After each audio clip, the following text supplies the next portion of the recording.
going to be the Chicken Champions led by Rubius from Spain. They competed, as you can see them now on the floor, an elimination run created by Hoos HN and Iscariot Egg. The map was another one of these elimination runs where they actually recreated Rubius's room inside. But Rubius, the player from Spain, he held a ton of awesome live streams that broke records.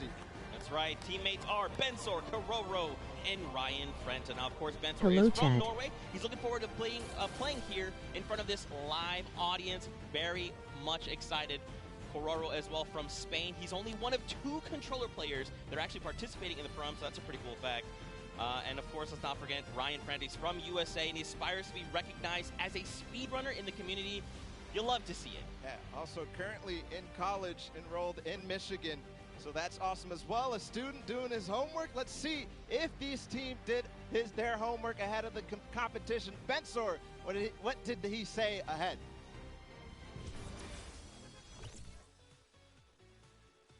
Hi, I'm Bensor, and I'm Team Chicken Champions, and we're not clucking around.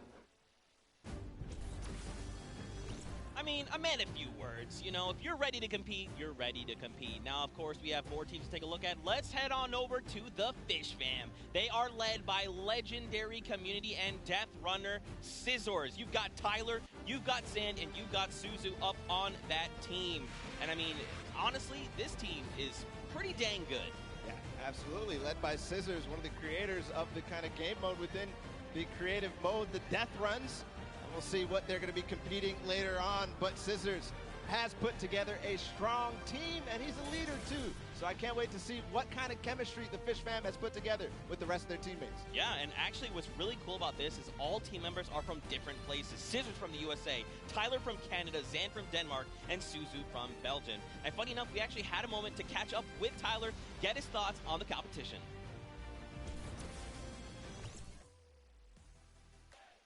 Hi, I'm Tyler H. from Team Fish Fam. My group of players were the first people to qualify for the Creative World Cup, and we got the godfather of death runs himself, Scissors, on our team, so we're definitely going to take this home. There's no competition for us. Some strong words, some confidence coming out there.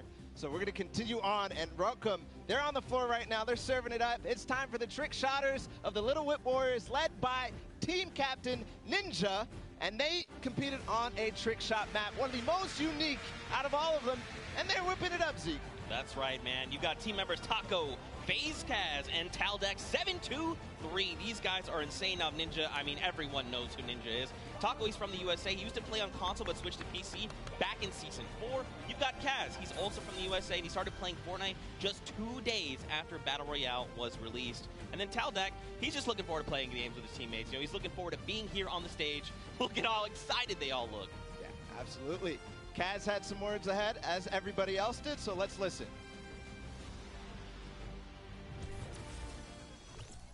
My name's Kaz from Team Little Whip Warriors, and we're the most skilled, the most creative, and honestly, we're just the best.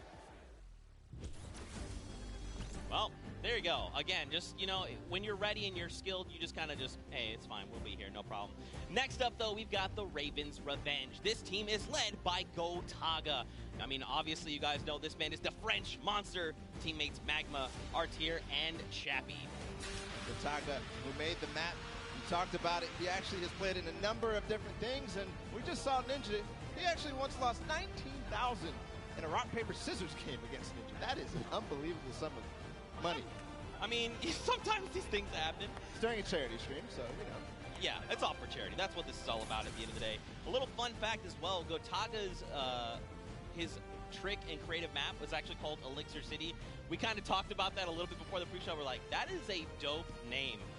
But, you know, we've been hearing from the players. Next up, we're going to take a listen into Magma and hear what he has to say about being here today. I'm Magma, and my team Ravens Revenge is going to do really good in the World Cup, and we're going to smash the rest of the competition because we have the Battle Royale skills, building, death run, we have it all. Awesome. We're going to continue forward because we still have a couple more teams. The Llama Record Company is next, and this has some familiar names for the Fortnite scene. Led by Hand of Blood from Germany, they competed on a 4-minute apocalyptic map where they had to survive, so not really a surprise to see Svenos, Carnifex and Alex JJ there because there are veterans of the Battle Royale format.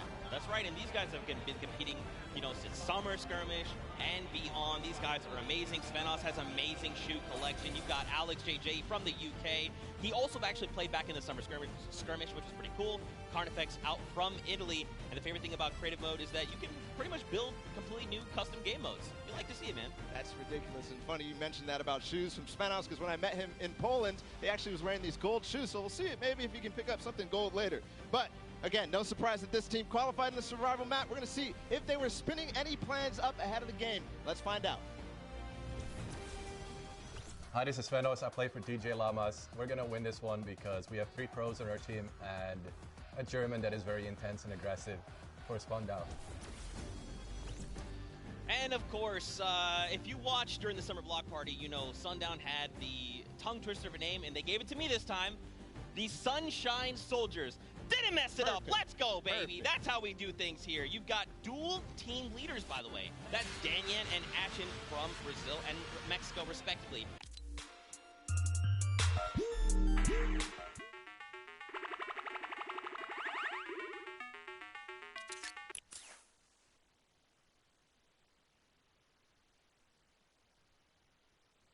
That was for Turtle and Stuart, like you said. So very experienced in these type of speed runs, elimination runs, the obstacle courses that you have to get through, the Sunshine Soldiers. Yeah, for sure. And Turtle specifically, man, he's just so amped to be here on the stage, meeting, his peers, and of course some of the players that are all competing across the world. And we actually had a chance to catch up with them. Hi, I'm For Turtle, and the Sunshine Soldiers are going to win because we have 2 captains, so we're twice as good. Twice as good.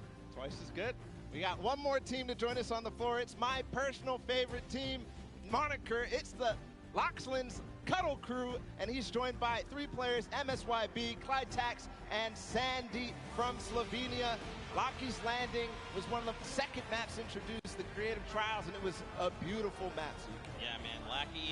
Lockland, had Lockie's Landing up for grabs and up for the test of all the players. You can see they've got the matching team jerseys. This ragtag crew is going to be bringing the heat, and players need to look out. Now, of course, everyone at this point probably knows who Lachlan is. From Lockie's Landing. You've got MSYB, Clytex, and Sandy. And again, just a complete diverse crew. Lachlan from Australia, MSYB from USA, Clytex from Germany, and Sandy out from Slovenia. Now, of course, as you know, we've been listening to the players. Clytex had a few words to say. I'm Clytex from Team Cuddle Crew, and we have the best team synergy. Even though our name is cute, we are gonna destroy them and win this competition. Man, these teams are insane! And of course, creative is always a pleasure to watch. I think we're going to surprise a lot of these players and you guys at home and here in the stadium with what you're going to be seeing. It's going to be a really, really great weekend, and today is going to be amazing. Well, it's like the team captain surprised us with their beautiful maps. I'm excited to see all of them, how they contribute to the game. Lachlan, of course, he did have an opportunity to play at the Creative Showdown in June, so we'll see what he brings to the table, what kind of experience he brings to the table in being involved in that first competitive event in Creative. Yeah, for sure. And of course, for you guys all at home that couldn't make it, we miss you, we love you, but of course, we want to give you guys an outlet to be able to watch the way that you want to. So please, for your viewing experience with real-time stats and different points of view in-game, head to Fortnite.com/watch and choose from this channel a dedicated map channel and 10 rotation options covering a selection of diverse players. We want you to be able to watch the way that you want to watch. Now, of course, Bala, I'm so amped to be here. I could not be more excited. The fact that I'm actually standing still is, I think, a surprise to every single person. And, of course, here is just a few more ways that you guys could watch everything. You've got the first place, the second place feeds. They're all 10 feeds for your viewing pleasure. If you want to see someone specifically, tune in to them, see what they're doing, how they're kind of navigating the maps, you can do that. That's absolutely amazing to be able to watch from any POV. And just like you said, Zeke, I cannot believe you're still. I've been in the back room getting ready, and you've been jumping up and down. So that means it's creative time, man. I cannot wait to get into these games, to get inside to the Arthur Ashe Stadium, Zeke. Again, I'm surprised we're standing still. I mean, if you guys aren't feeling the hype right now, you need to open your eyes because this is it. 10 weeks of qualifiers, 8 weeks of creative qualifiers had led us to this very weekend. The Fortnite World Cup Finals in New York City. we're going to walk away with world champions. Yeah. I'm so excited. I could not be happier right now. And not only that, we are outside at the Fan Festival having a blast. Everybody's doing all sorts of fun activities. All the people are getting inside, starting to get ready for the show, get in the bleachers, start watching some creative action, and then later, of course, the Pro-Am. It's a blast. Make sure you're coming down here and joining us. Yeah, for sure, man. Now, funny enough, we actually have Pookie, who is standing by. She is chilling with the leader of the Funky Fighters. That is Tomoya, so let's send it over to her for an interview. Thank you so much, Zeke. I am here with Tomoya of the Funky Fighters. It is so exciting to have you here competing in the Creative Fortnite World Cup. How have you been preparing for today? I just practiced with my team yesterday and things went pretty good. And we didn't have as much time as I thought we would do, but we played really good, so I'm pretty excited. Yeah. That's awesome. Team synergy is definitely important. Now, do you know any of the other competitors that are going to be here today that you'll be facing? Do you have your eye on anybody? The Death Run map, I think, is going to be the most competitive. So, yeah, I'm excited to do the Death Run map, yeah. So, I mean, Scissors is very well known for his death runs. Do you think you'll have any competition with him? Yeah, I think it's going to be really hard beating him, but my map was also a death run, so I think my teammates have a good chance. Well, I wish you the best of luck. Thank you so much for taking the time to speak with me. Zeke and Bala, back to you guys. Oh, man, the hype is building. Now, guys, the show is getting ready to start, but there it is. You've got the 32 players, 19 countries represented across 8 different teams. The Fortnite World Cup Creative Finals are about to begin. You ready? I am ready, Zeke. I'm ready to run inside, so without further ado, let's send it inside to kick things off.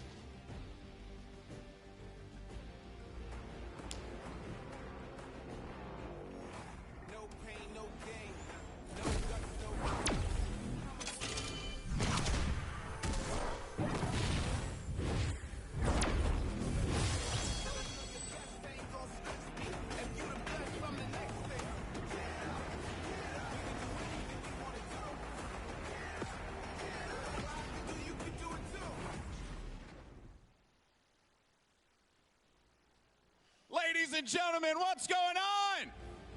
How you feeling today? That's what I like to hear.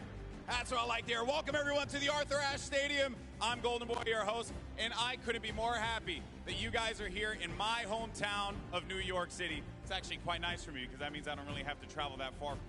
It's pretty cool. That being said, we have a lot of cool stuff that's going to be happening here today. Not only do we have the Creative Showdown, but we also have the third Fortnite Pro-Am that's about to go down. It is going to be incredible. You got some of your favorite content creators. They're going to take that stage and battle for your entertainment. Now, you know that we saw a few of the players that were coming out here. We actually have one that you all may recognize standing by with Pookie. Pookie, who you got for me? Thank you so much, Golden Boy. I am up here on the main stage with Ninja. Familiar faces for everyone in the crowd. Let's hear it. How excited are you to be here today at the World Cup Creative Mode? This is something different for you, I'm sure. Yeah, I haven't really done too much creative, but I've been playing a lot with these guys, obviously, the last 48 hours, and no, I'm really excited. I think we got a really good chance, and we're going to have a lot of fun. Now, tell me a little bit how your team came together. Yeah, I checked out their clips for the trick shots that they submitted, and they were all, they stood out to me, they were special. And it was just an easy choice to pick these 3 guys. And, like I said, we've actually been bonding pretty hard the last 48 hours. So team cohesion is an all-time high.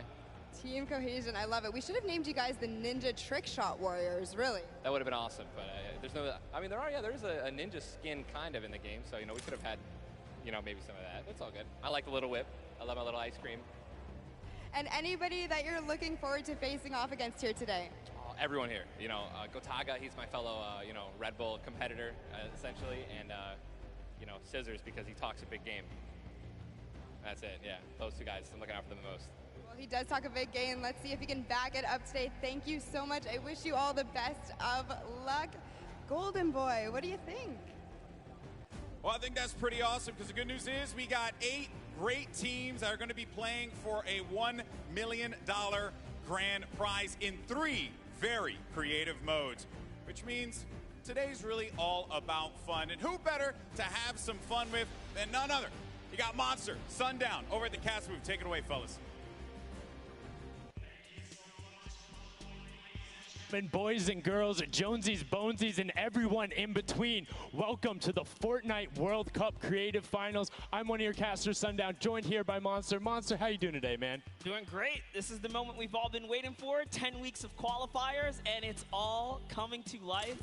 And this is what we're here for. Yes, after the 8 trials now, what you'll be seeing on the stage will be 4 sets of 3 matches in 2 never-before-seen maps, and a little refresher coming from the Creative Showdown there with Sky Station Showdown. It's going to be incredible. That's right. So you guys have seen the Sky Station before. Lucky for them, you know, they get to kind of come in here, prepare, kind of prepped up. But there is so much more that is going to happen that hasn't been unveiled today. Oh, and I mean, it's seeing the adaptation across these sets is going to be incredible, and they're going to get a chance to revisit them at the end with a little remix, but we'll get into that here in a second. Let's check out the overall scoring and how these guys are going to be competing and how they will win. So, as we said, that first set is Sky Station Showdown. Junkyard Juke will be the second one. Set 3 will be a never-before-seen World Run, and then set 4 will be the Golden Games. Now, the Golden Games will comprise of a singular match from each one of the other 3 with, as I said, a nice little remix on it. And the Golden Games is worth a golden llama, while all of the other sets are worth a singular silver llama. How do those llamas add up, Monster? Yeah, you want to accumulate the most llamas throughout each set. We're treating each set its own individual thing with a couple games in between. So they're going to get a couple runs at it, and you just want to do the best in every set. Get those llamas so you can take it all home. Yes, now the winner of the set will go through, and in case there is a tie, it will come down to that golden llama. The golden llama will trump all. Now let's get into the prizing, which will also determine a little bit of the scoring. We'll take a look and we'll throw that up there for you. And the way it ends up working is from top to bottom. Each one of these contestants will be winning money. So everyone is a winner in there, but first place ends up deciding that, and this is per the individual matches, and it's cumulative. It won't carry over through the sets, but they're still taking it home at the end of the day. So you definitely want to get in the top 4 to bump up that score. Yeah, that's right, and that is every game. Per match, we have a big winner. Of course, it's going to be divvied out between everyone competing, but come on, with the amount of games that's going on today, this is incredible. Yes, that is across 12 of matches total. So tons of chances to win prizes from all of these guys. Let's take a look at the roster and all of the teams who will be competing and give you guys a quick little overview. You can see Chicken Champions led by El Rubius. Sunshine Soldiers got that one right too, Zeke, with Danyan and Achin representing as the captains. Funky Fighters with Tomoya. Karoku represented by Lachlan. But we got to give some love to the Ravens Revenge. You can see them up there. Little Whip Warriors. We already kind of touched base with Ninja. Llama Record, which you talked about a lot coming up into here. And of course, the Fish Fam, who's going to be led by Scissors. And these are some of the creative kings. They've been able to go through, run, qualify. A lot of them have had the world run, or not world run experience, excuse me, but in those death runs where they were doing the qualifications. But there are also some combat aspects. So we've seen Sky Station Showdown before. You know, there's going to be a little bit, I don't want to say advantage, but they might be a little more at home when you're actually firing bullets, building out, and trying to get those rotations in.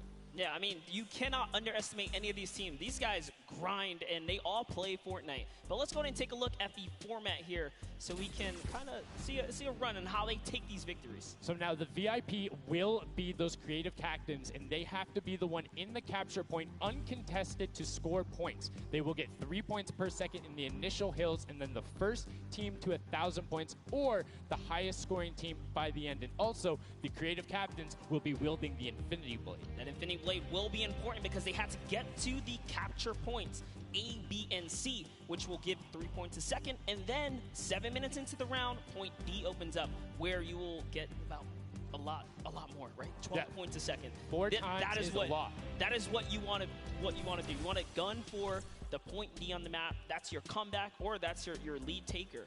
Yeah, you can see a lot change when that opens up at 7 minutes, but now we're going to go in an overview. For those of you who are unfamiliar and didn't get to watch it at the Summer Block Party, we got you. Zeke, catch us up.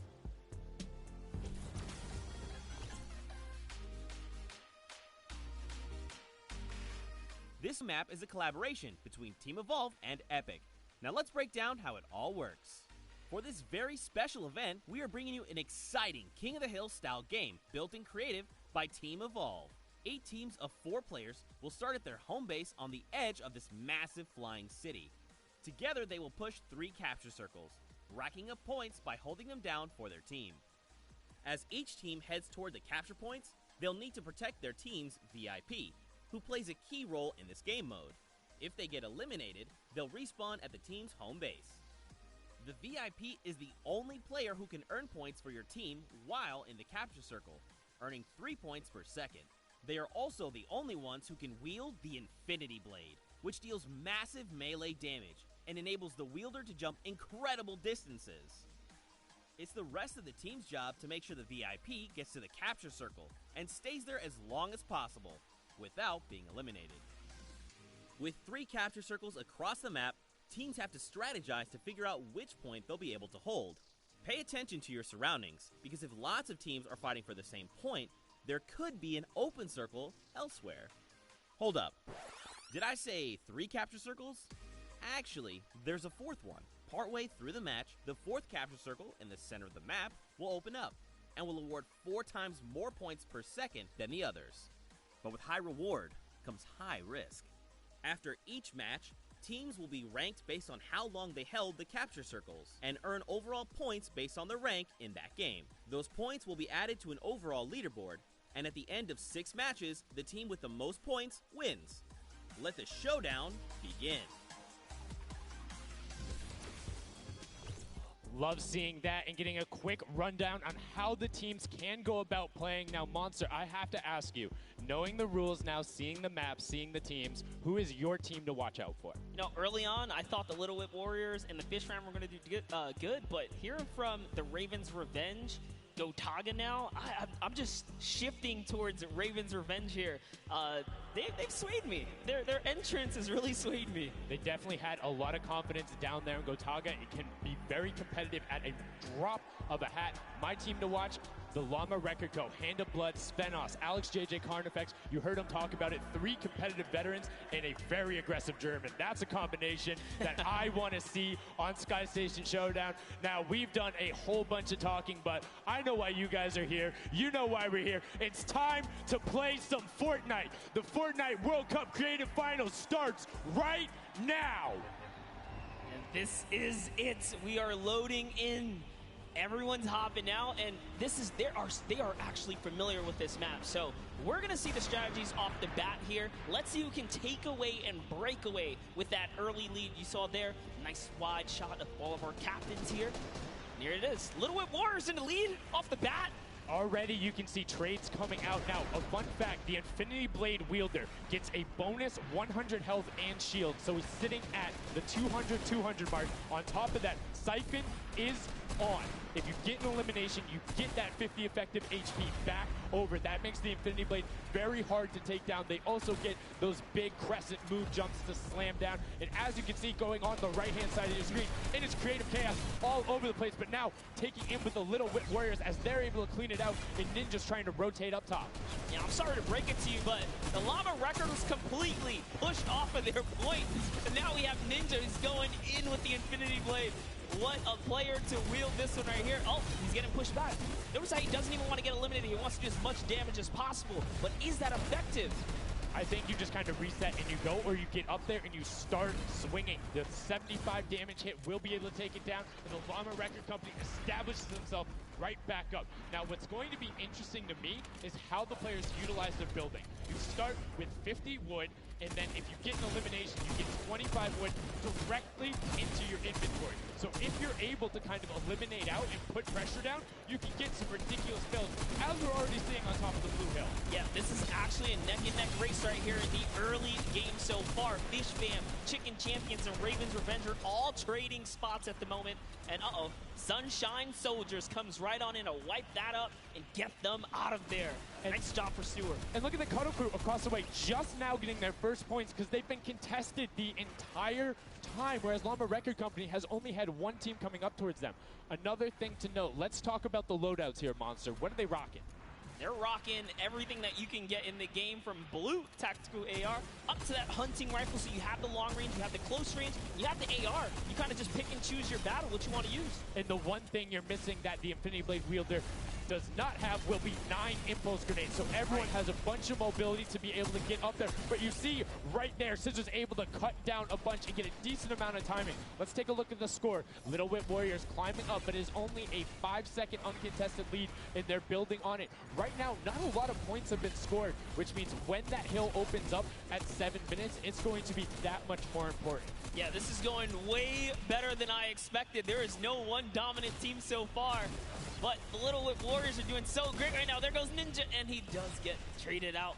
Raven's Revenge kind of takes it back over. Will Go Taga squad managed to hold it down for long enough to get their, points in. Don't forget, he has to clear out the point. If there's someone on it, you're not going to get anything. Right, and as soon as you're up there, if teammates are not building for you, you're exposed for the entire map. Everyone else is able to see you. You can see El Rubius going in, but the double tack plus the Infinity Blade wielder of Hand of Blood. This Llama Record Company team is looking to go platinum with a great defense of their point. There it is, very nice. Finally starting to earn some points, trying to break that, triple digit Hand of Blood. Little fun fact right there. His dog Falco is Germany's second biggest dog influencer on Instagram. That's impressive, but I wonder who the first biggest is now. That's like, is there a statistic for that? Like, do you go down the line? But one thing I do want to note for Hand of Blood, look at the eliminations coming out of the Infinity Blade. Already sitting on 7 and being aggressive. As the more he gets that siphon going, the better he's going to be. But the Chicken Champions come out on top there. No tender defenders are going left. Able to hold the top, and now crawling their way back up there. They're only about, 10 seconds or so behind the Funky Fighters? Dude, wait a second. Where do the Funky Fighters come from? Suddenly they're at the top here, and the Little Whip Warriors have not managed to earn any points. Sunshine Soldiers looking to kind of ruin that festival up top, but it's Tomoya. We touched with him with Pookie early on. He said, you know what, he chose his players, specifically because they're great at death runs, but it looks like they battle it out too.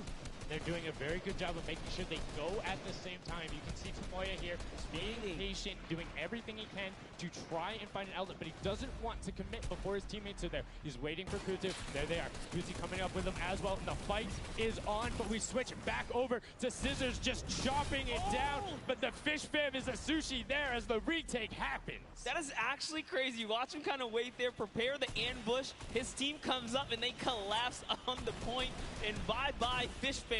And notice they had enough mats to completely encircle the top, but the Infinity Blade will be able to come right out. So instead, Tomoya jumps straight up to just stall out a couple every second, because every second matters. As you see Kutu also on 8 elims right now. The sword players putting in work. We have a bit of a tie up top. Funky Fighters and Fish Fam. Llama Records so close as well. This is a close one for the run in the top 5 so far. And I like seeing the Funky Fighters using impulses out of spawn. You get 9 of them, so it's great to throw them off to knock other people off the point, but use 3 to get a little faster. These guys are all very experienced in terms of navigating basically every part of creative and battle royale, so they can use those little quick impulses to get themselves more efficient. As you see Zan go down, Susu go down, Scissors go down right there as Lachlan is just cutting them apart. But Tomoya, again, the Funky Fighters come out on top with the Infinity Blades at least, so no points going over right now to the Cuddle Crew. Oh no, the Cuddle Crew does not have the Infinity Blade wielder here, so Clitex has to kind of hold it down for now and wait until the leader, the team captain, can get up to the top. If Lachlan gets there in time, he might be able to, but nope, they kind of lose their point of interest, unfortunately. And now Gotaga goes up and goes straight back down, not able to catch himself on the edge, so Raven's Revenge gonna have to wait a little bit before they get points, but have full control, and Gotaga unfortunately breaks some of his teammates' build there with the Infinity Blade. Yeah, you see Chappie, the USA, his favorite aspect of creative mode is actually 1v1 build fights, so this is why they're doing pretty good right now. And they kind of close it up. Looks like the Cuddle Crew has come back, but the Fish Fam is here to ruin that entire party. Can they shut it down? And Scissors survives just for a bit more. And again, you see every single time the Funky Fighters go up, it is never a solo person. It is always 2, most of the time 3. They get control, and then they immediately box up. But while we've been talking about them, let's check in back with the scoring as we're now right around the 3rd mark and a minute out from that 12 point per second circle. And Ninja's team, the Little Whip Warriors, are Little Whipping all over as Tomoya goes up, comes back down, and the Xing was not enough. Cuddle Crew takes him down. Actually love that strat. You don't see anyone else really utilizing the dive straight up into the air to kind of disengage off the pressure. Ninja's doing a great job chopping up here. He's already at 8 of limbs. That, never mind, make that 9. That was Gotaga who went down right there. And they finally get another run at, you know, advancing the lead here. And they are slaying out, too. Yes. You see every single one of them almost to the double-digit marks. But Taco, hello. That was your head. Yeah, you got to be careful because, hey, if all you're doing is sitting there rifling, that's fine. Somebody's going to take a hunting rifle and make you pay. Lachlan goes up. MSYB is just behind him, and Lachlan is able to take that one over. Kaz is trying to do everything he can, and he does get Lachlan, so good delay coming out from there, but opening up about a 20-second lead. But here we go. 3, 2, 1. Middle point is open. That's 12 points per second, and right off of the bat, we see Cuddle Crew heading towards it. Impulse is going out, and a swing and a miss there with the Superman jump from Ninja. Not quite going to get it as Rubius and Hammer in the circle right away. Rubius under fire, but Ninja under fire. Who will take it? Rubius has the better sword on the day, and then immediately taken out. This is chaos. Whoever's the last one here is probably going to be the most successful. But remember, you need your sword wielder. Your captain has to be there. If Lachlan isn't there, it's not even worth fighting for. So Claytex doesn't care. He's trying to pick up that Elim counter. And he's on it. He's playing some good defense there. Down goes Hand of Blood. No points for the Llama record anymore. They actually use that.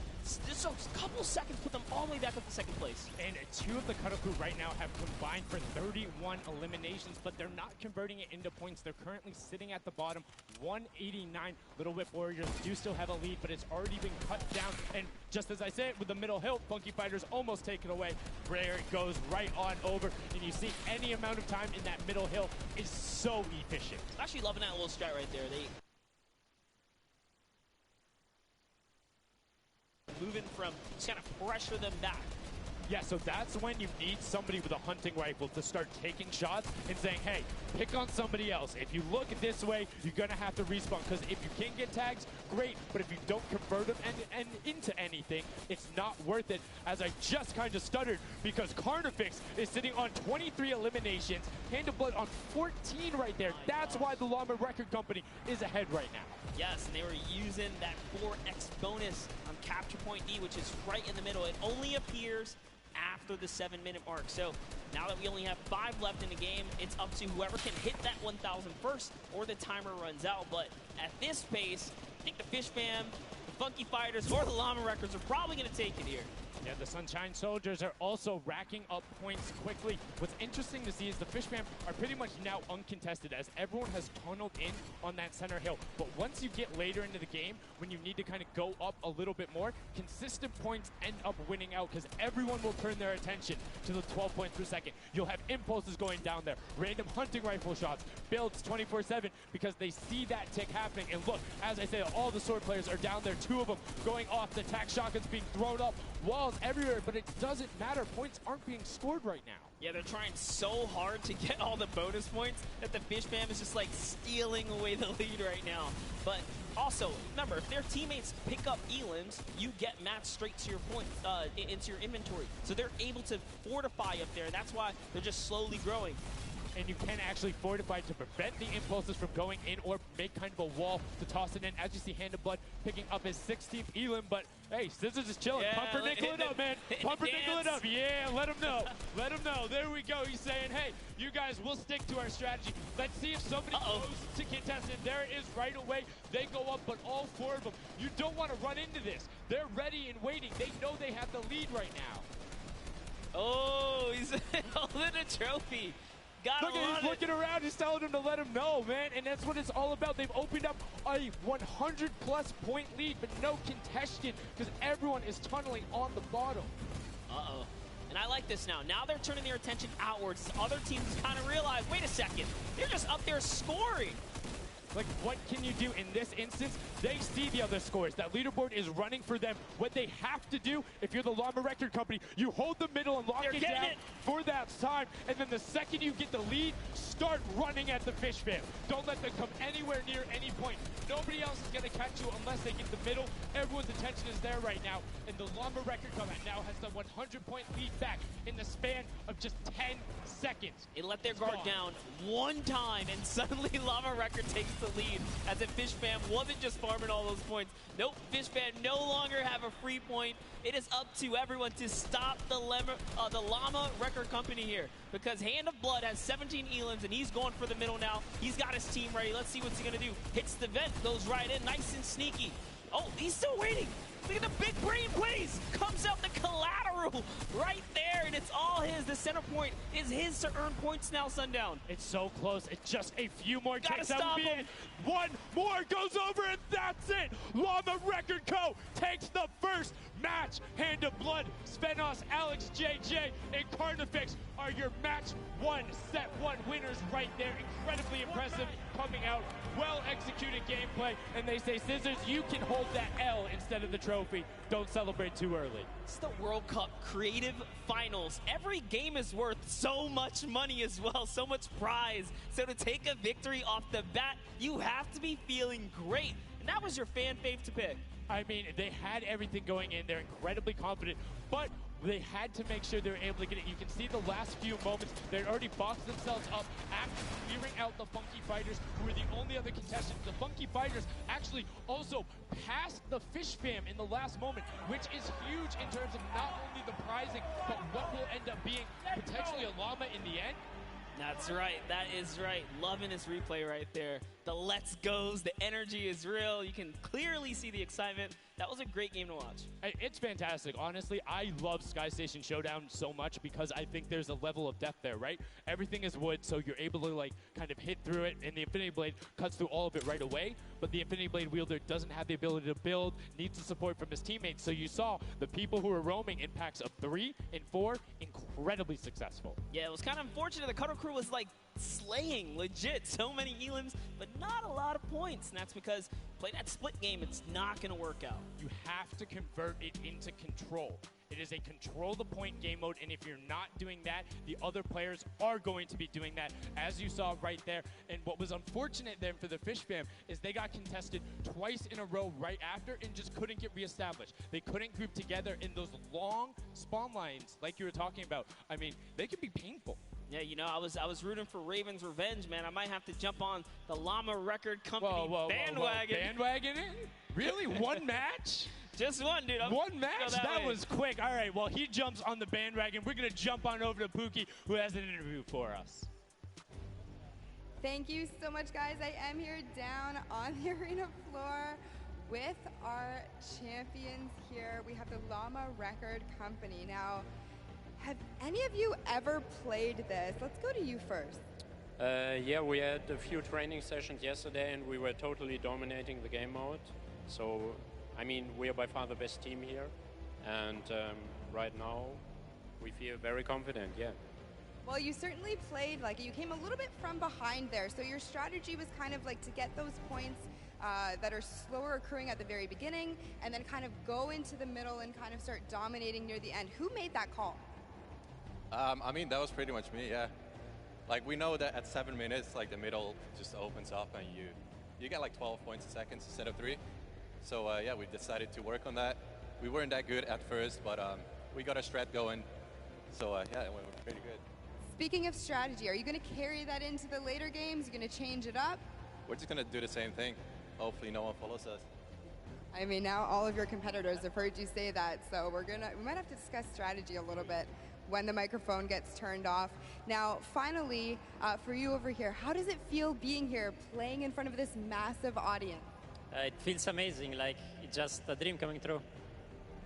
Thank you. And for you over here, you've traveled all of this way to just be here, be at the World Cup. Is it surreal? How do you feel about it? It's an experience. It's really nice. Yeah, and we love Spandau. Yeah. All right, well, we'll talk about that. You guys got to educate me on that. Not sure what that is. Thank you guys so much. Congratulations on taking the first game. Casters, back up to you.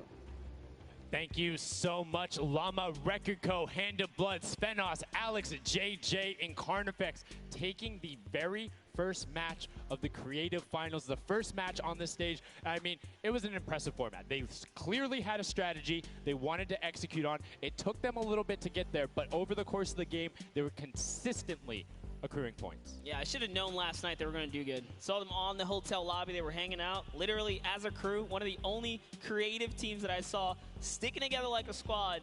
Should have put my money on it.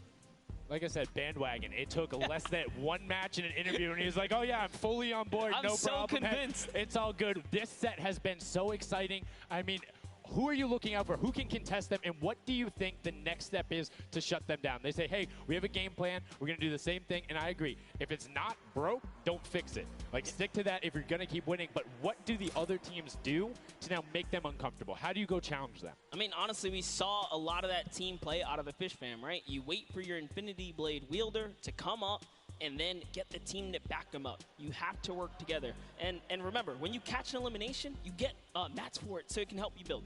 Yes, mats and the health back, but the first match is done. The second match is kicking off right now, and we will have a pretty good idea of where we're going. I'm excited to see if they can repeat, and now the second match is underway, and right away you can see some players sprinting out, some opting to take some hunting rifle shots as Lachlan grabs that Infinity Blade and goes straight up. And you can see you can actually make it to the top if you hit the vent, jump, and then jump again.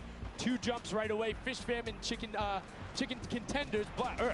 God, awful. Chicken champions. Apologies. Tenders, chicken what? You trying to eat some Tender defender, chicken tenders. I know, my fault. All right, here we are. So this time around, the Sunshine Soldiers actually managed to get some points off the bat. Very good for them. But Little Whip Warriors, same thing we saw before. How to take, a little bit of the first big step here.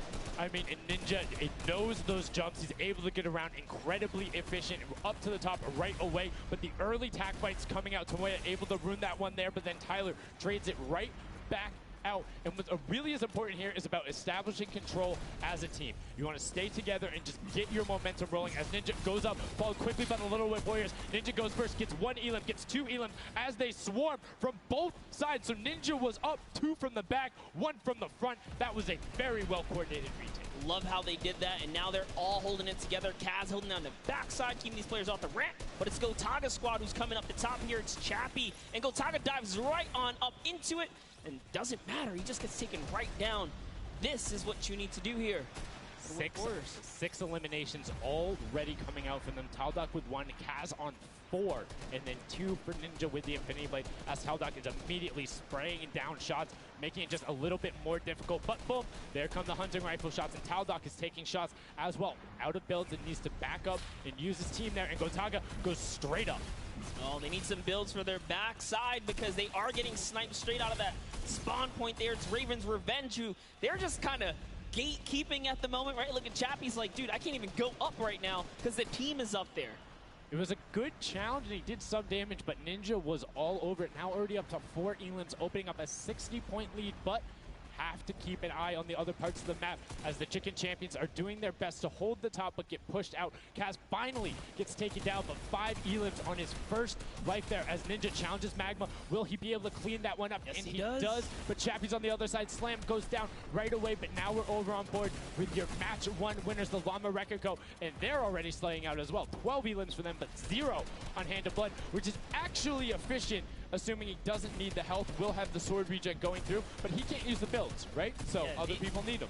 He can't build. He also can't get hit right now, so he needs to be careful because he is 1 shot away from getting taken out here. But someone dives right on up. He has to put that pressure down, and it's the Chicken Champion to make a quick end of him. And it's their turn to start accruing points, but no. Chicken Champion leader goes down there. Good attempted defense from Carnifex. Was able to trade out 1, but now we have 2 swords up top. Gotaga and Lachlan just trying to beat each other up, and Gotaga comes out the winner of that one. Other Cuddle Crew team does pick it up there. Just remember, it's 3 points when you're standing in the circle. Uncontested, it has to be the VIP in there. When we hit 7 minutes, there is the 4th circle that is 12 points per second. Yeah, this is definitely very intense for Tomoya here, who again has no health. The Funky Fighters are trying to get that dominant lead they had in that game 1. Can they get it? Ooh, knows he's on camera there, gives a little bit of a taunt. And uh-oh, is he gonna challenge? No, stays back, says, you know what, points are more important right now. He's just focusing in on the points here. and you can see the Funky Fighters trying to prevent that ramp coming up. It's very efficient to just immediately, as soon as you come out, have 2 team members ramp up into the left or up into the right so you can get up to the first level. However, the Infinity Blade will break that in one shot, and you have a ton of rifle ammunition. All of these guys being maxed out on ammo. Let's see here. These are all the spawn points. You can actually see the banners hanging, so you know if you really want to focus in and kind of shut down a team, you totally can. And Llama Lords are not doing great this game. No, and this was the double jump I talked about. Ninja goes straight up. That's the first Elim. He's going to be able to point his camera, go up, and challenge as soon as the team decides, but instead, going to save that jump to be more impactful. Raven's Revenge trying to get pushed out right here. Gotaga and crew doing everything they can, but Taldock is going up the back. Chappie gets taken down for Ninja's 8th Elim, and he jukes him out, going straight back up top. Gotaga, does he have the health to take it? First swing comes through, and Ninja goes down. Yeah, he just needed another Elim to put him back in the game. You got to get that siphon bonus. You don't get the heals. It's really rough, even with the Infinity Blade to heal up, because, you know, the heal time is kind of slow. It's very slow. You can see the tick going up there. It's not something that you're going to be able to rely on, particularly when other players are getting the siphon off. If they're the ones trading out the shots, they can quickly change HP, and those are long animations. But look at the challenge. The 3 different teams going up, and now it's just the Fish Fam and the Cutter Crew. Lachlan doing everything he can. Zan goes down, but tries to create a little bit of space, eats the headshot from Suzuhu, and disengages. Cutter Crew finally getting a couple points here. It's been pretty rough for them so far on this map here. Can see this struggle just a bit. The story has definitely been Ninja's supreme dominance so far. He's doing pretty good right here. And even with no health, says, you know what, I'm not going to give away 3 points. Might as well go for it. He was so close. Yeah, you can see him calling out the whites there on the sword, knowing they only need a couple more shots to get it as we switch back on over to the Cuddle Crew, who've established itself there, but are still struggling to kind of get the points. The first time we're really seeing them all together, but Clydetex immediately gets ripped from the spawn. Yeah, Lachlan's team needs to represent. There they are. They're finally starting to score it up. He's got a couple of eliminations. You can see X-Sandy here. 16 Elim, so definitely has some Slayers there. Yeah, they need to figure out their game plan because they're getting Elims and putting things together. They have solid numbers. They're just not getting the right hill time. Maybe it's go somewhere else. You don't always have to go to the point that's directly in front of you. Go contest someone, or maybe just go mess with somebody at their spawn. Delay them so they don't rotate towards you. Like a number of times, as you said before, you can see where people are spawning. If you want to go deny a team, you can send somebody to deny them. Just know that player is coming back over and over and over with likely more resources than you. Every single time. And look at this. The Little Whip Warriors approaching that 400-point mark. And in just 1 minute, that new point capture D will be unlocked in the center of the map. And while they have a solid lead right now, just under 150 points, that disappears in the blink of an eye. That's about 15 seconds uncontested in that middle hill. That's just how valuable it is. But we saw the shift in gameplay that happened. Everybody tunneled it right away, and then the Fish Fam were able to get back up, but after that, kind of cycled it back in, and the center point became the focus and where the win was taken. And right now, Llama Record Co., you said they were struggling at the start. They're doing fine right now in second place, Monster. They're definitely creeping their way right back up. They're about to hit that 300-point mark there. Here we have Svenos just on the point by himself right now, waiting for Hand of Blood to come on up, hopefully. And again, no surprise, Ninja and his crew has found himself another point. And the way they've angled this build is brilliant, because if you come up the steps, you're pushing into somebody's right hand, and on the other side, you're blocked off, as Ninja then just drops down Stewart 0-0-0-0, and he gets picked up with the alley-oop from Gotaga, as Gotaga comes up with Magma. 1, 2, 3. Ravens out of nowhere, but the Little Whip Warriors don't care. They're cutting down in 3, 2, 1. You can already see MSYB is down there. Alex JJ down there. Carnifex down there. They're trying to set up control right away. Llama Record go, but the impulses are raining from everywhere. Hand of Blood really tried to get in there early too, as did every other captain, but it was, to no surprise, not effective. And you can see that the Chicken Champions are committing to the 3 points right now. Little Whip Warriors as well, while contention is happening down in the bottom. No Infinity Blade Wielder is in there, but the steady climb of points coming out of the Chicken Champions is going to be beneficial. But also, just like that, Llama Record Co. is a little bit off the pace. They need to get this center uncontested. However, this game, they have a lot more attention on them. Yeah, but look, Fish Fam's doing the same thing they did last time, just slowly, or actually, sorry, the Chicken Champions have adopted the strategy. Fish Fam are doing it too. You can see they're getting 3 points there. So there's 2 teams who are just hanging out up top, no problem. All the other teams are contesting. Raven's Revenge has control of the of one of the other side. So every hill is occupied and full control by a team, not being contested. Everyone else is looking at the middle. Yeah, and it's actually working. The Chicken Champions are right behind the Little Whip Warriors right now. They're almost in the lead here. They just have to kind of hold it down. Honestly, the Little Whip Warriors have to identify what platform they're on and go take it. Well, this is what happened to them last time. They kind of had a good lead and then stalled out. You need a game plan with the middle platform goes, and you either need to stick to it or, depending on the score, be adaptive. Because right now, Chicken Champions, they're being fine. As long as somebody isn't controlling the middle, they're going to be able to have that lead, and you can send one person to just throw impulses down there over and over. Just be annoying from the top. Here's Scissors. 6 Elans looking good on this other point, and now he's in the top 3. They weren't even close before, but just by slowly, consistently gaining points here, you can see they're breaking those thresholds slowly but surely, and Little Whip Warriors are no longer in the lead. Yeah, Little Whip Warriors actually unseated the Chicken Champions there from their control point. They're taking it over. They're trying to get it back, so that's a battle right now. But the Funky Fighters out of nowhere, middle hill, and all of a sudden, just like that, into first place, going to pass 700 in just a second. No, get pushed out, and now they're back in there. Tomoya going off right now. Lumberek and Co. down there and trying to push him out, and you can see they're contesting it over and over again, but they're not getting the points they saw last game, falling off the pace. Yep. They are slowly just battling for this number 1. Chicken Champions kind of overtake it now as well. The Fish Fam not too far either. Everyone's so close here in the top 4.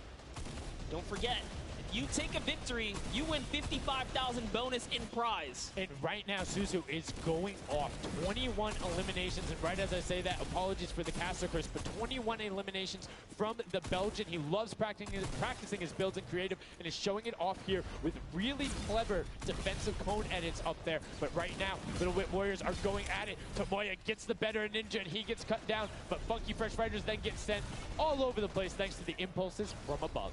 I love this strat. He kind of sends out for a second there just to kind of catch a breather, see if his teammates come back. But unfortunately, the timing was just a bit off. And the Llama Record Company now control the middle point. For how long, we will find out here, as this is their comeback story, because they need these points desperately here. Hand of Blood still alive, just long enough to get a couple of more points. But Scissors is playing the long game here, just eating away at the threshold here. Suzu isn't working. I'm assuming they set him to just go either watch middle and be the middle control. No, he just came up the backside. There you go. It's just like go flying. Come up in a very well coordinated pinch. 3 from the side, and Scissors gets taken down, but the Funky Fresh, oh no! No, they got stopped. 1 point. Yo, so if you are the Fish Fam or Little Whip, right now you have to send somebody to stop them. If that Infinity Blade wielder gets out of spawn and goes anywhere for 1 second, they will win. Somebody has to deny him. It is all on Tomoya.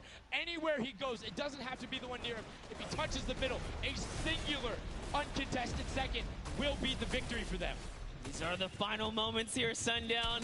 Look at him. He's got a slight grin on his face. He wants to do it. Is this the point that he's going to make it? Here it goes. He takes the stake. He does miss.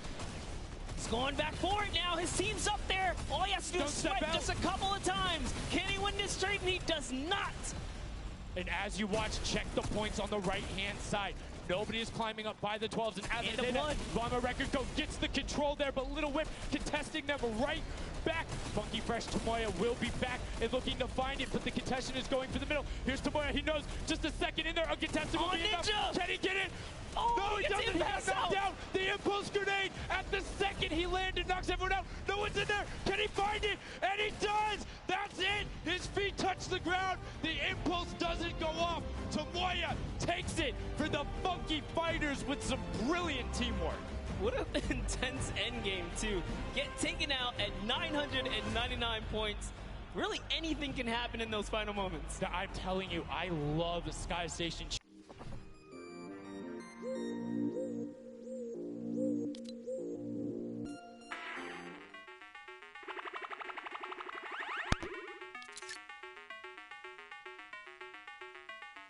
Right there as the player goes down, Ninja Monster. He almost had the flashiest ending ever. Just kind of diving in and wrapping it all up. But it was just good enough. Like you said, you only have to stay there for a bit. And even with the impulse bumping him out, that's it. But I think you saw the impulse explosion the second after going off. The team's doing everything they can, but it was not enough to shut down the Funky Fighters. Tomoya, Kuto, Uzi, Droxy is incredibly well done to take the second match of the first set at the Creative Finals. Yeah, you know what? I am a Funky Fighter.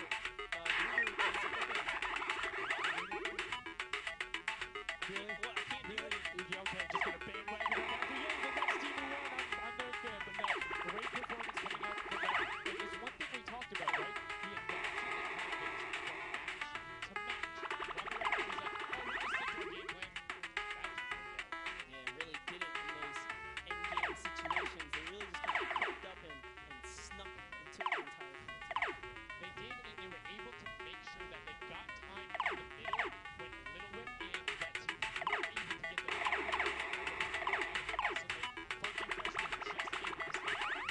Yeah, and that's just kind of how it happens. You know, now they find themselves one step closer to taking the Silver Llama for this set. Remember, at the end of the day, these are just the games, but they have to take the entire set. Now the pressure's on. The pressure is on, but the Funky Fighters have a little bit of pressure off of their shoulders because they know they've got that top spot. We have Pookie standing by on the top deck with the Pooks. What do you got for us? Thank you so much, Sundowner. And down here. Congratulations, guys, first and foremost. Now, I want to talk about the moment where you guys were just getting ready to win. What was that like? I was really nervous. Like, I was just imagining, like, losing with 1 point would be terrible. So I just tried to get 1 more point, and we did it. So It was definitely devastating. I was screaming in my seat. I heard all the fans in the audience screaming for you guys as well. So going into the next games, what do you guys think your strategy is going to be? Are you gonna keep doing what you're doing? You're gonna mix it up a little bit?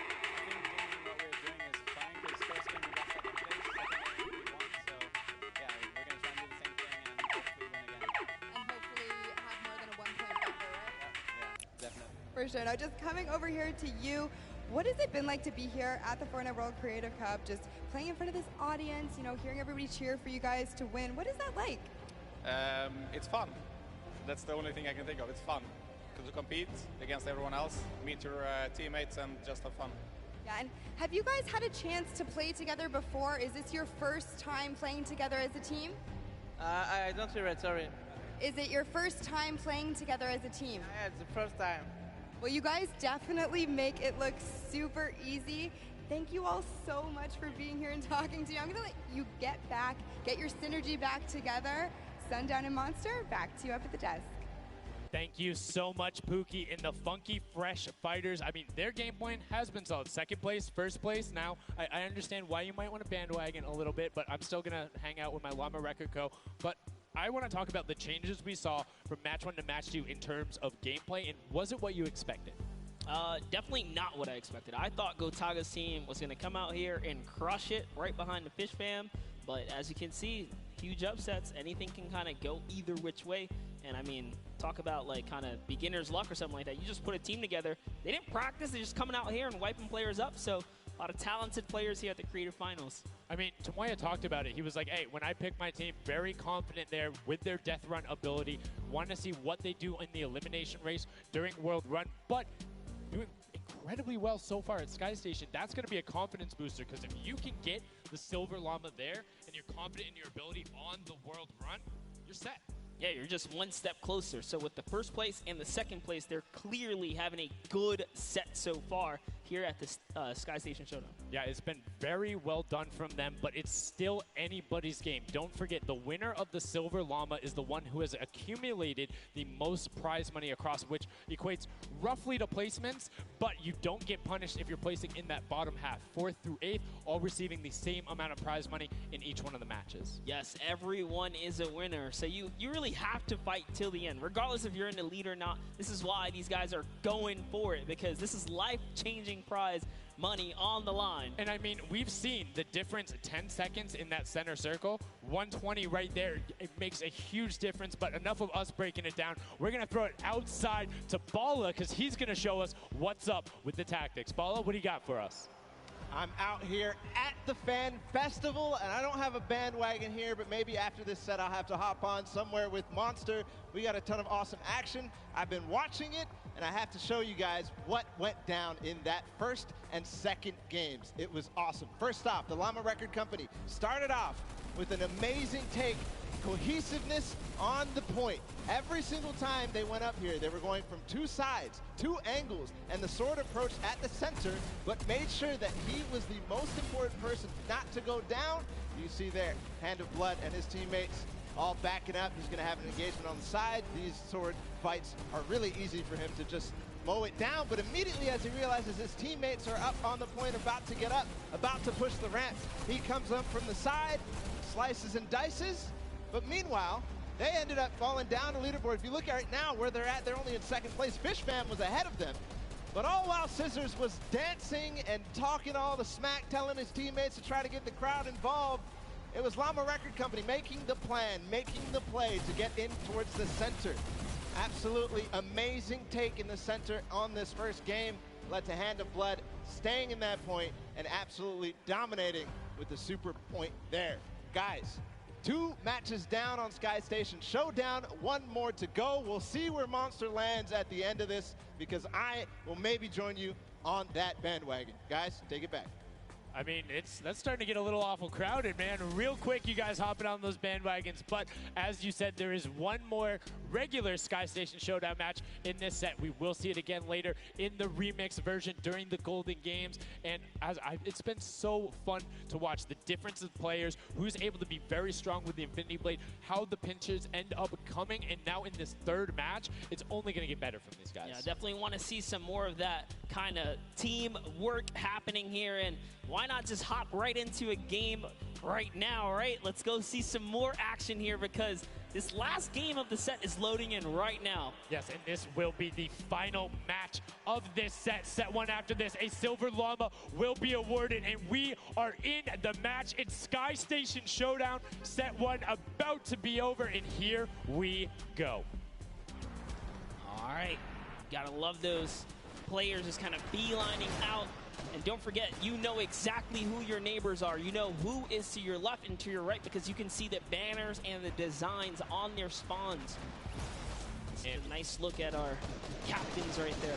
And right away, you can see a number of teams finding ramp paths where they're able to use their first 5 materials. Next 5, Sword does a double jump. Boom. Right to the top. Chicken Champions excellently executed. Yeah, this is what matters right here, is stopping the Funky Fighters, because clearly they have been doing some good work together as a team so far. Tomoya is off to the races here, though, sent to run away. Can the Sunshine Soldiers come back? Can the Cuddle Crew make a big appearance for themselves? Because they can really shake it up here. It can go any which way depending on who has the most victories, really, in the best placement. Yeah, so currently you will see the fact that they're able to be pushed off right there. Llama Record Co. putting shots down towards this one. You don't want to peek though, because the hunting rifles will be coming out, and the shot just misses Carnifex right there. And he trades back down. Ninja firing it off, but gets pushed out by Raven's Revenge right there. Yeah, Carnifex having a tough time kind of listening in there. Carnifex was sniped from the side. Now we have Taldak here jumping right in from the Little Whip Warriors. He's going toe-to-toe. Otaga's down and out. So, if I'm the Llama Record Company, and I know I've won a match, and then I did okay in the last one. They were in 4th, so they were there. They're close. Funky Fighters have a win in a 2nd place.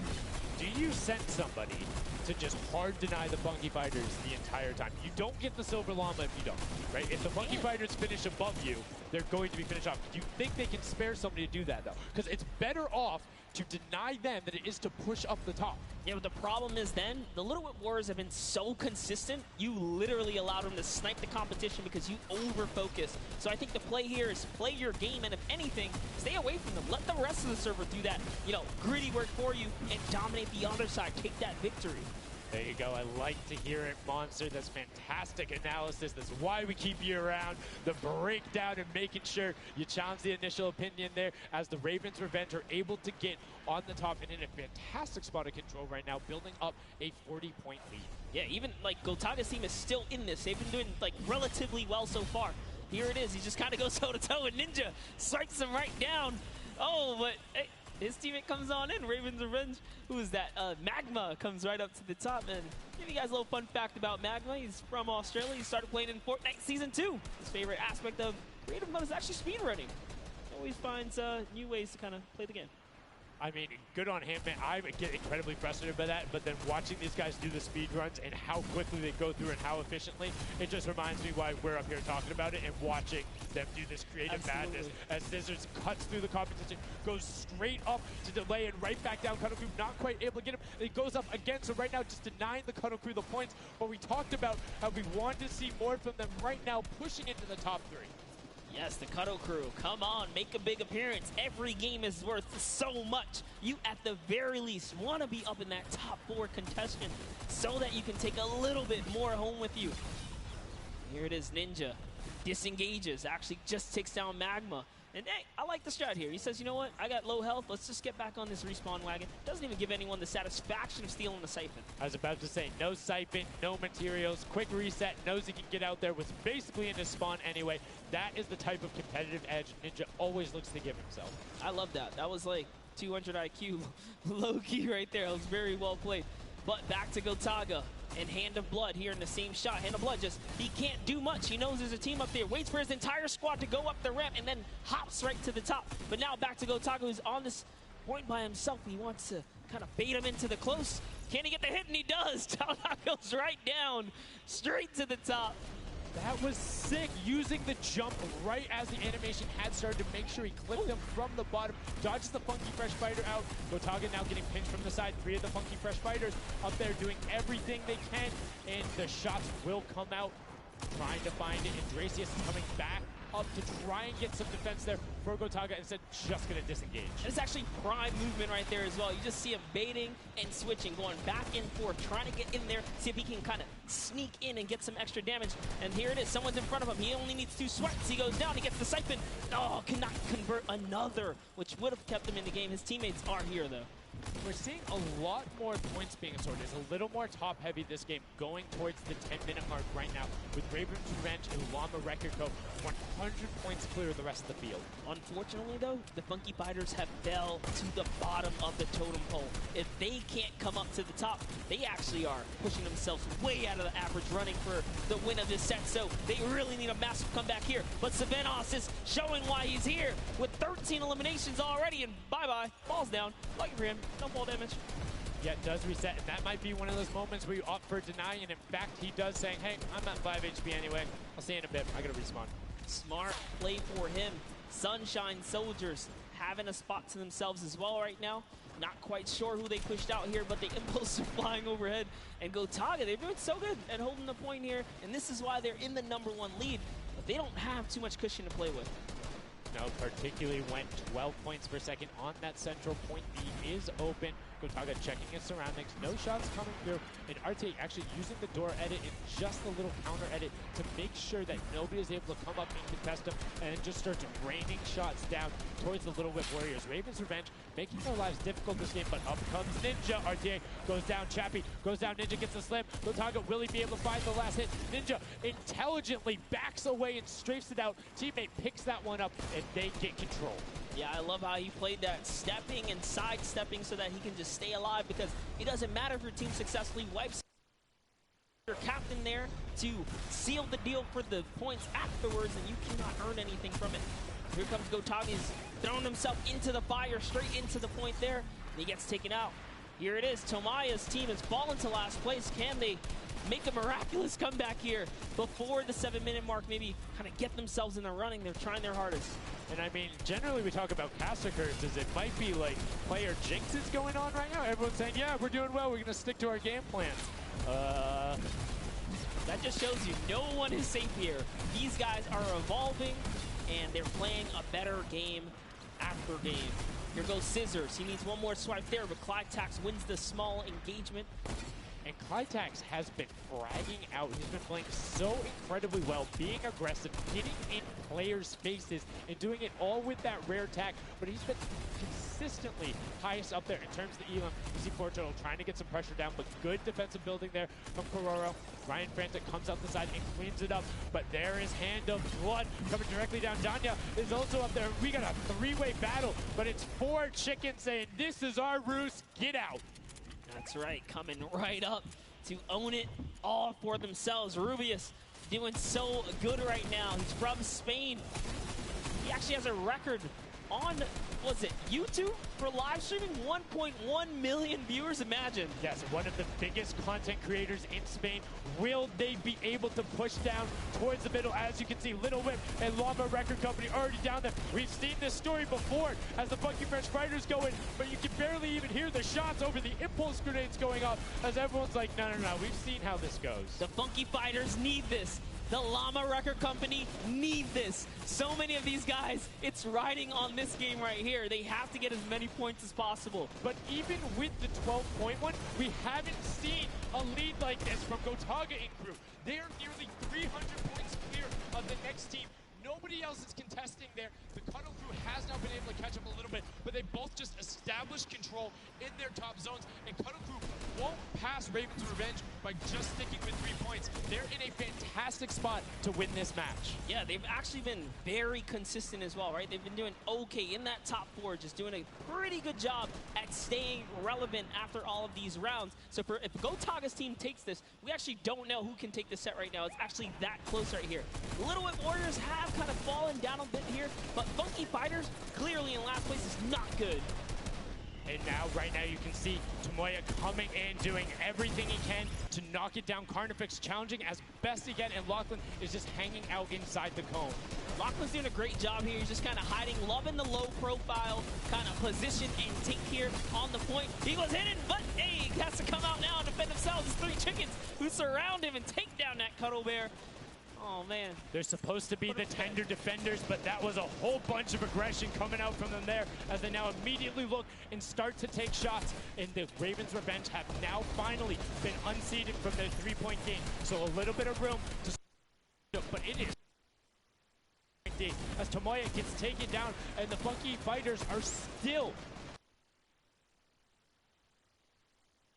minimal on this game alone here. You want to win this one. Ravens Revenge, can they hold it? Or will Cuddle Crew find themselves a big piece of the pie here? Because we're in New York City, you know, you got to make pizza references. That's how we're doing it. Here comes Gotaga kind of hopping on overhead. And all right, he wants more points. He's hungry for it. It's unfortunate they're just clipping off the side as Magma goes down, sitting on 23 eliminations right now. And Gotaga doing his best to find where they want to go up, waiting for his team, but knowing that time is running short since that middle hill is still open and being constantly contested. But the Cuddle Crew are catching up with their steady 3-point game. But now Gotaga goes up right around the back, able to pick up the elim, and control is rested. This is scary because the Cuddle Crew is also getting points right now. So yes, they're getting a lead, but the Cuddle Crew is keeping up and keeping it very close. They're keeping it very close. And this is what we were talking about. We wanted to see a strategy come out, something defensive where you can get your control. They have now walled them off on each side, thrown a cone on top of them, and they have firing angles towards the other 2 platforms and towards the spawns behind them.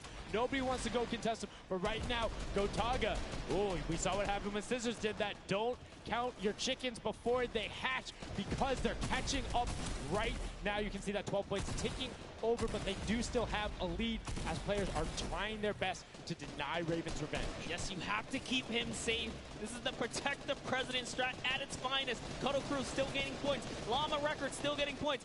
In comes the fire from all the other platforms. Cuddle Crew's putting on pressure. They don't want to give him the freebie here. You have to look at Ravens Revenge, though. Everybody is so focused on the middle. Nobody is going and challenging the top team. You know they're over there. You know they're uncontested right now. You have to be putting shots down there. You have to find the tags under Gotaga. There it is. And they got him. They got him the difference now. Look at the Cuddle Crew climbing up on their consistent 3, but they still have control of the top. They just don't have their sword. It's 2 hops to get up there. That's right. And now Lachlan can just sit here. He can just hang out, earn these points. This is what he needs to do. And he's almost there. He is almost there. The first place can be his. Right now he can take this lead, Sundown. but they got control at the same time. It's literally ticking over a half second away from each other. The shots are going. Cuddle Crew has the lead though. Will the shot be able to go through? Yes! Cuddle Crew goes take it down. 999, 1000. Gotaga and Raven's Revenge in the closest nail biter yet. Edge out the Cuddle Crew in two teams who we said we wanted to see more. They brought more. Are you kidding me? The Fish fans step up and shut it down. Just the fact they stepped on the point, they couldn't earn points and they lost the lead. They were just a tick ahead. That could have been their game. I mean, it's just, let's check out the replay. You can see the counter in the top right, but the Fish fam going up and challenging on the other side. You can see them hopping up there.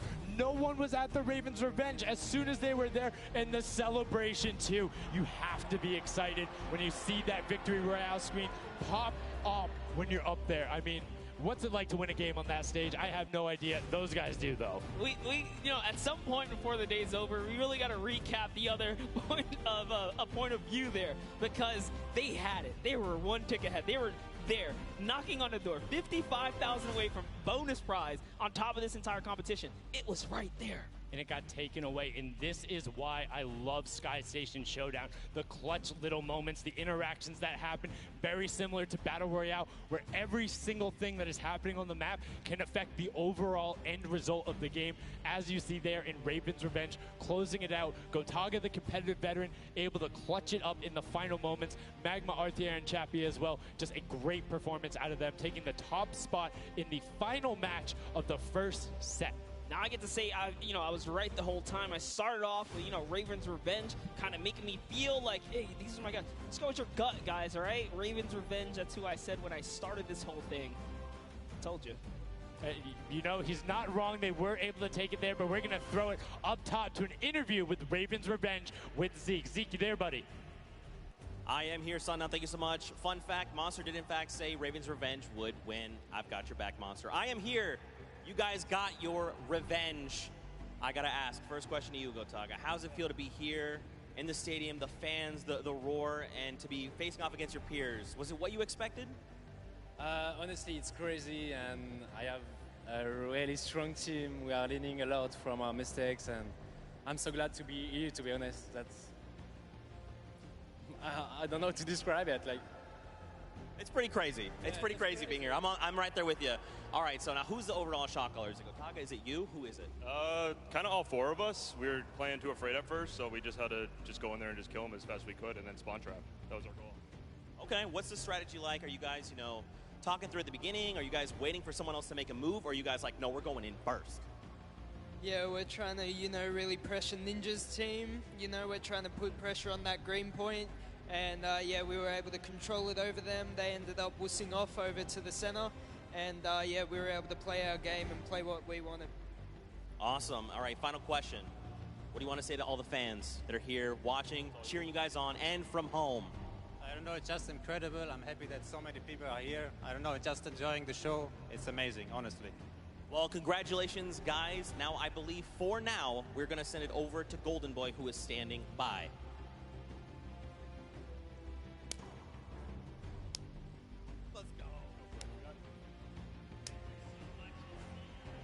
Going on there, and now what we're doing right now, hanging out as they walk back over, just brilliantly done there from RTA, Magma, Chappie, Gotaga. The teamwork from them was just on point. You talked about it, all four strong players from Gotaga, and they're happy with the final result, and that puts them immediately into contention because it's cumulative prize point to find out who will take that first Silver Llama and kind of get a leg up for the rest of the creative final. I actually want to touch on something that, was kind of interesting. He called Ninja's capture point the green point. These guys are like that focused here. He's like, okay, we know who's kind of farming which ones, and they're shutting players down, shutting down their competition so that they can take these sets. Well, that's the next step, right? As soon as you're immediately in there, and that's the big part for Sky Station that I enjoy, is you have the ability to see where the other opponents are in relation to you for score. So if you want to go and try and make somebody's life difficult, you might not be maximizing your points, but you can effectively help your team the most by just denying the other guys and being like, hey,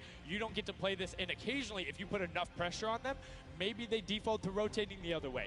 Maybe they go somewhere longer. Maybe they have to wait and only pushes forward. All of those are advantages you can get by just putting pressure on another team. And there's so many different layers, and I think when we see the remix for this, it's going to get even more exciting. Yeah, don't forget, guys, here and at home, there's a remix version. We have some nice twisted surprise that we will see unfold as the day goes on. That was just our first iteration of this round, and honestly, it was a great set. But that just leaves us with the question, too. The Funky Fighters, they had an amazing opening, right? Second place is great. You get big prize bonus for that. You win game 2, and then you kind of flop game 3. Depending on where they went, their average might have really been anchored down. Yeah, that ends up being really, really, really harmful. But luckily, 4th to 8th range, there's no additional, I don't want to say penalty, because they're all getting $10,000 for the match of itself. So there's just no additional gain after that fact. You're still able to stay par. So 4th would have been just as bad, but 8th, you're kind of looking like, oh, that'll really bring down the average. It's not the worst case scenario going on there. So they should still be at least in the running, but you can't be comfortable. No. Like, not at all. It's so incredible, and now we are going to go over the stage. We have the results, and your set 1 winner is the Funky Fighters. The last match was not enough. The singular win in the double goes over to them. They will have that first silver llama, and there he is throwing it up, and I mean, you got to be happy for him. They did it. I thought maybe it wasn't enough, but it was. Love this celebration right here. You kind of are like, it's a little, I don't want to say like bittersweet there, but it's like, oh, you kind of like get pushed out in the last game, and then boom, you get it. But now the silver llama, but they're happy. They realize, and the big thing, that gives them a leg up for the rest of the competition. If they can win the next match, another team has to win both of them. But such a great job from the Funky Fighters, sticking to their guns, staying with the strategy, getting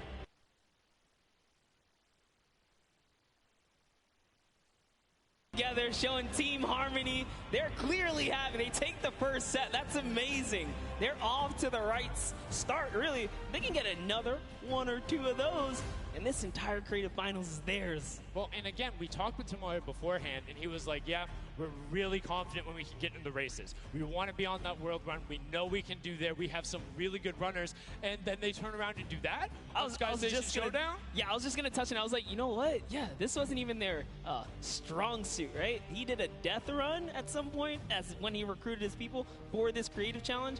So for him to take what might be one of our, toe-to-toe PvP sessions, that's actually crazy. And here's the team standing, Sundown. Yeah, look at the final team standing. So Llama Record Code do just get edged out by $1,500 there. The Funky Fighters, you can see on the right-hand side, have been awarded that silver llama.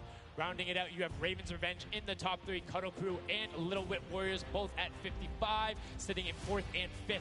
Fish Fam, Sunshine Soldiers, I almost got that one, 6th and 7th, and then 8th there are the Chicken Champions. But this is set 1 of 4. There's still tons of creative games to be going on. I mean, it's been so good, and like we talked about earlier, we have a never-before-seen map and game mode for you guys. Now, I know we released Prop Hunt. It's something that's kind of similar to that. How many of you guys have played Red Light, Green Light at some point in time, right?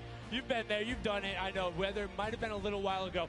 Junkyard Juke is a red light, green light prop hunt version where you will have 2 teams sitting up as guards, 6 teams running. It will rotate through every single one of the rounds, and here you can see how to win. You have to dodge those guards, sprint into the center, and incinerate yourself in order to get those points. There are 4 rounds per match, Monster, and how do they score?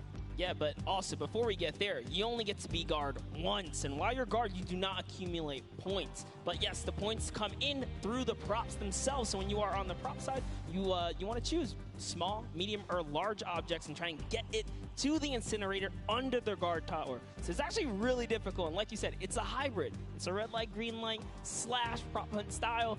This is a pretty tough game mode. We've played a fair amount of it. I got my hands on it. This is actually a lot harder than it kind of sounds. So it's something that is just completely different. I don't know how many of you guys have played Prop Hunt. Definitely check it out. It's on the Creative Islands. It's a lot of fun, but this brings an additional aspect to it. The guards are able to have the denial. You're able to plan routes out, and you can have strategies, right? So, hey, maybe I want to run all big props the whole time. Don't give it away. Don't give it away. There's tons of different things. Let's check out the format and see what these guys, how they're going to go through, what the map looks like, and really get an idea of how the game is played.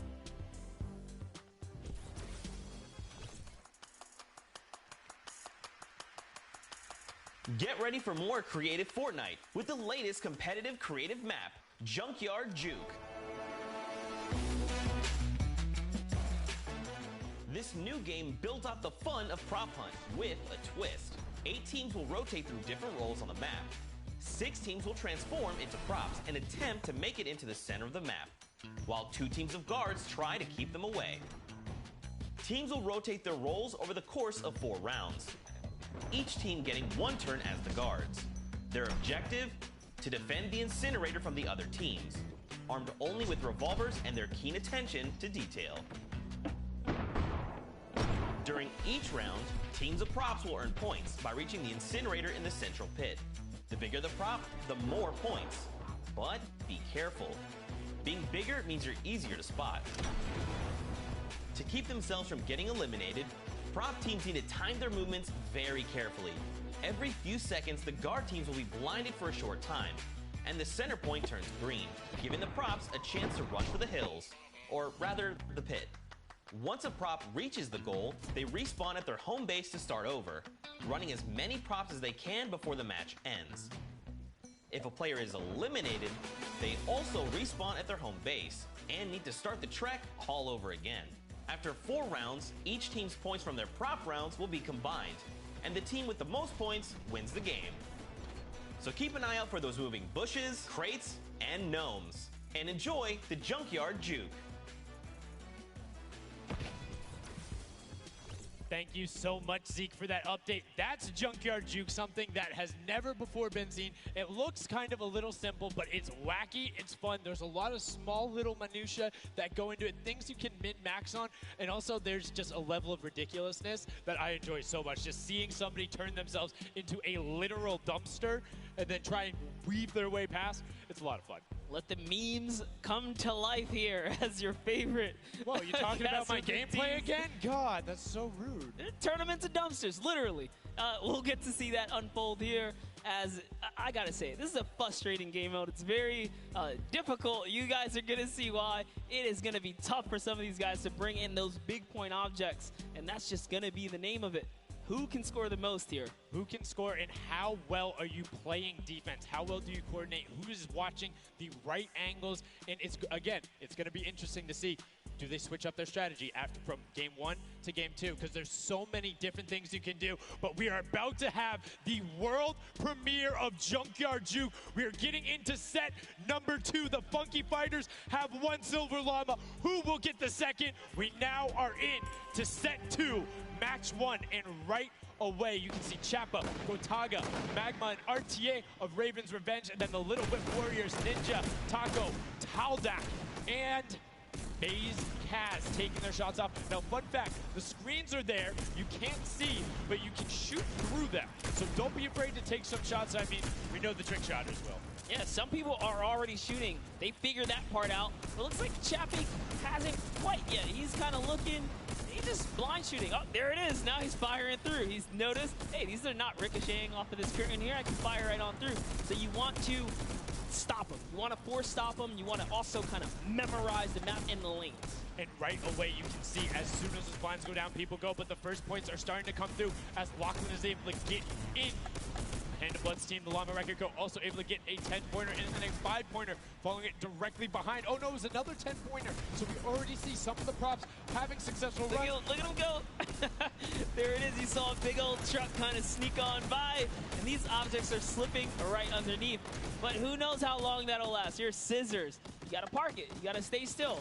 Ooh, Oh, can he blend in? And one other thing you can note there, the props will clip through other objects that are there. So if you see something that isn't sitting perfectly naturally, like Scissors was right there, clipped into it, boom, got him brilliantly done. Lachlan hits one of those bounce pads that are stuck in there. They will launch you up in the air, but great run coming out from X-Sandy and Tomoya, utilizing the air conditioners to find their way to the end. Bensor and Alex JJ desperately trying to get it. Alex JJ with another 10-point prop, and Hand of Blood gets picked up just before. That would have been a huge swing, but right now, Sunshine Soldiers in first place with 35 points.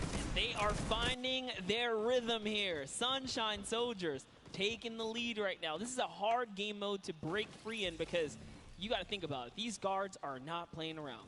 They are shooters, right, at heart. And at the end of the day, if something looks off, something looks odd, like this white vent right here, you're just going to get popped. So you got to be careful here. And there it is. Nice job of, you know, kind of hitting the brakes here. And, oh, he hits one of those trapdoors. Let's talk about that, Sundown. So you can actually see it. There is the little tiny springs. They launch you upward. There's a couple that can be chained into each other. But if you are one of those bigger objects and you get sent up, you are just quite literally sometimes flying garbage. Yeah.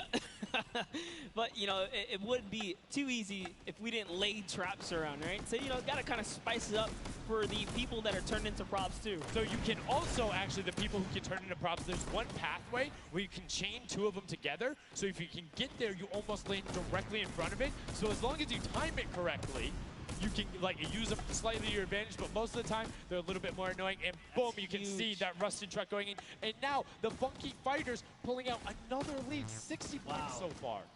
And this is something important to note, guys. You have to get it into the incinerator, fully processed before the timer counts down, or else your point will not be processed. Which is a big thing on the min-maxing. What we mean by that is maximizing your efficiency. So if you were to get the most points possible, you run only 10 points the entire time, not only because they're worth more, but they take less time to sort because they're the first one that goes through. The two-point props are able to run, I don't want to say relatively easier, but much easier compared to a dumpster and a card, particularly because you have cover.